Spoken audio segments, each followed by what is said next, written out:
So on Monday in class, we look at some elementary acid-base dissociation reactions in which either our acid was weak or our base was weak.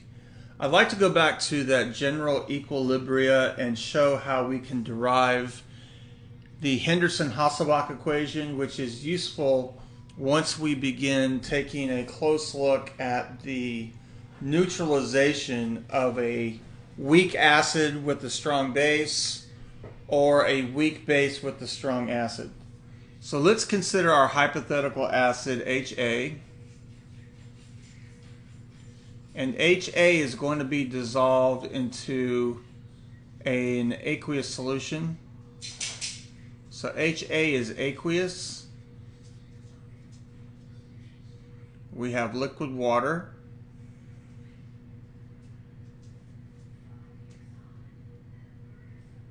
And of course this reaction is at equilibrium, so it is governed by the equilibrium constant Ka.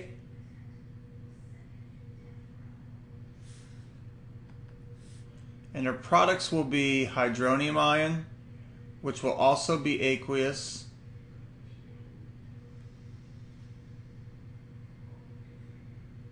and by the conjugate base of our parent acid, A-, which again is aqueous. Can use some algebra to write an equilibrium expression for Ka in terms of reactants and products. So Ka is equal to the concentration of hydronium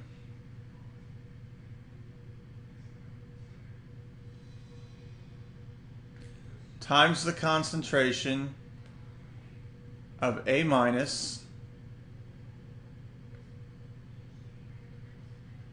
divided by the concentration of HA. Once again, let me remind you that pure solids and pure liquids do not enter into the equilibrium expression. What we want to do now is to mathematically manipulate this expression. So I'm going to take the negative log of the entire equation.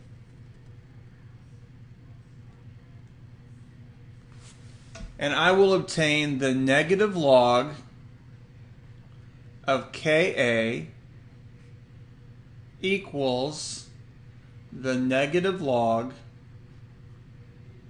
of H3O plus. Now, from the properties of logs, I can legitimately separate out the hydronium from the rest of the expression, minus the log of the concentration of A- over HA.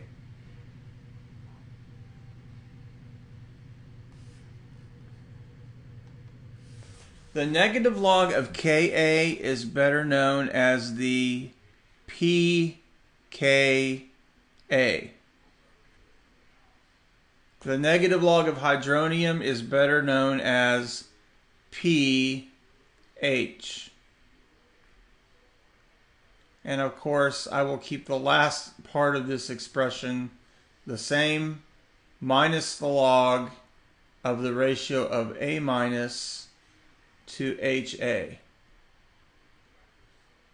This expression is better known as the Henderson-Hasselbalch equation.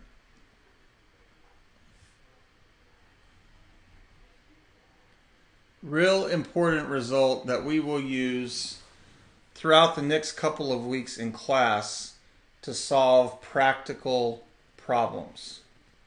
So let's go back to a question that we answered in class on Monday. Let's imagine that we have a 0.1 molar acetic acid solution, and let's imagine that we have 25 milliliters of this particular solution. So if you go back and use a little bit of imagination in our titration setup, our acetic acid would be in this beaker, 25 milliliters of 0.1 molar acetic acid. Of course, this is better known as our analyte. Of course, we have in our probeware setup a syringe filled with a base like NaOH. And so let's say that we have an unknown concentration of NaOH. In fact, the purpose of our titration, or at least one of the purposes, is to find the concentration of this unknown NaOH solution by neutralizing my acidic solution one drop at a time. This is better known as a titration.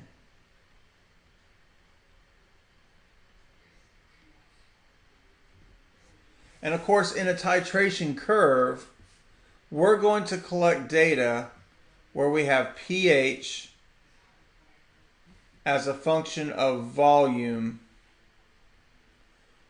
of titrant added, which in this case is the volume of OH minus added.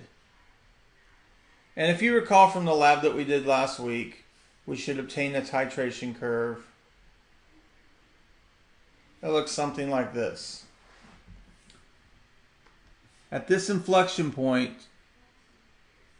this is where total and complete neutralization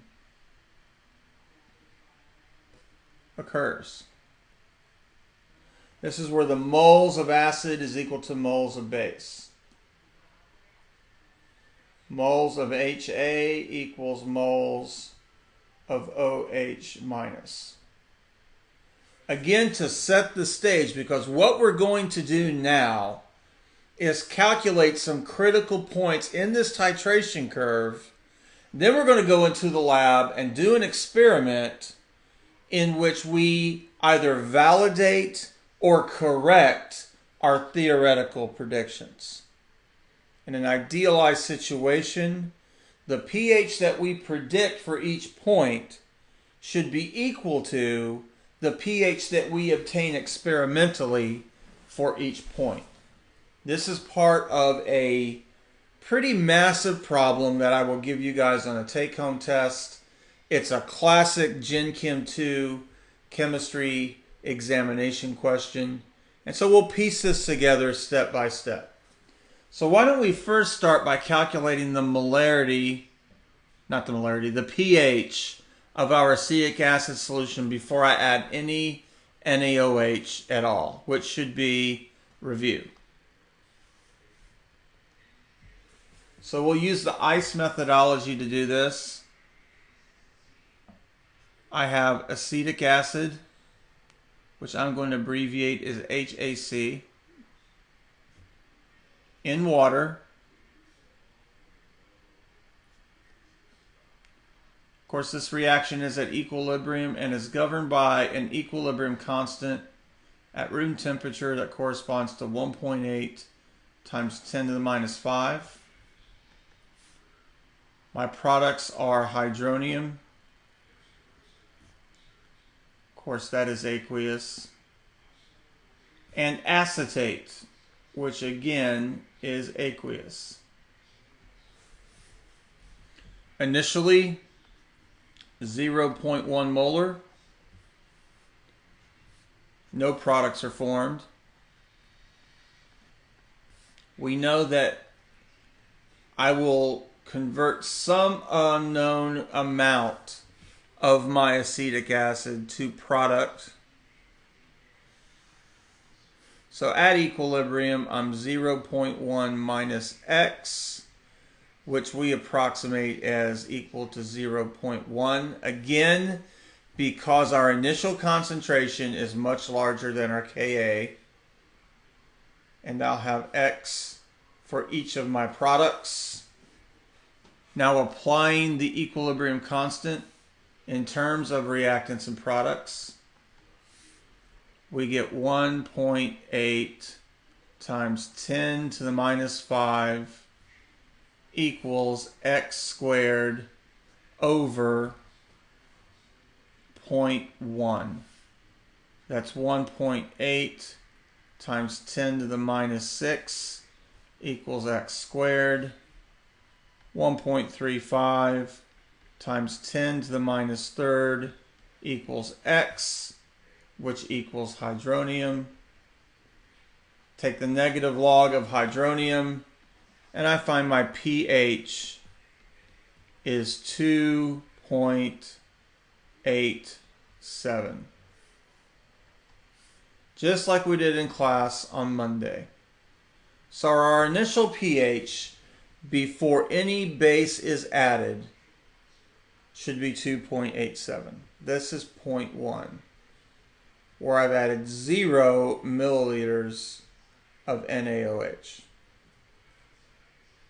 Now let's go back and realize that we had 25 milliliters of acetic acid at 0.1 molar. Now we're going to begin to add OH minus. So now our equilibrium is going to change. I will produce water and I will produce acetate. So I had 25 mils of a 0.1 molar solution. That means I had 2.5 millimoles.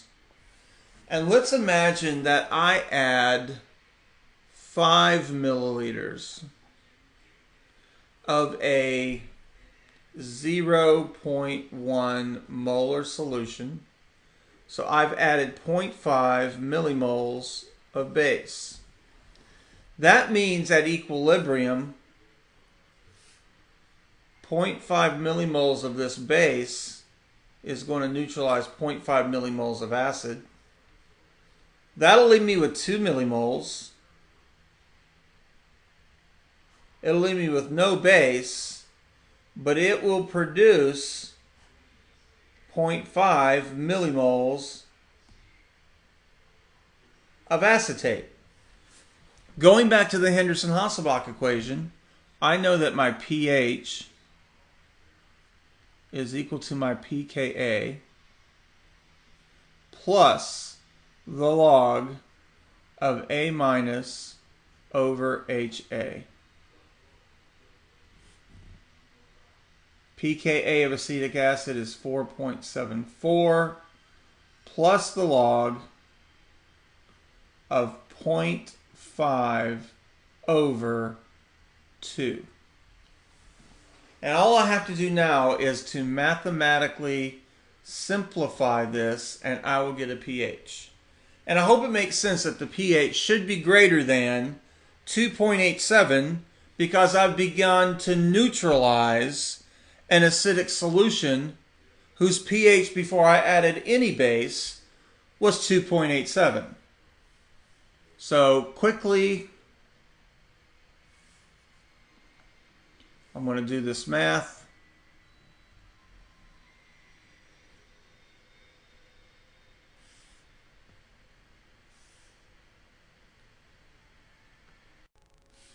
So when I plug this in my calculator, I find I get 4.74 minus 0.6, which gives me a pH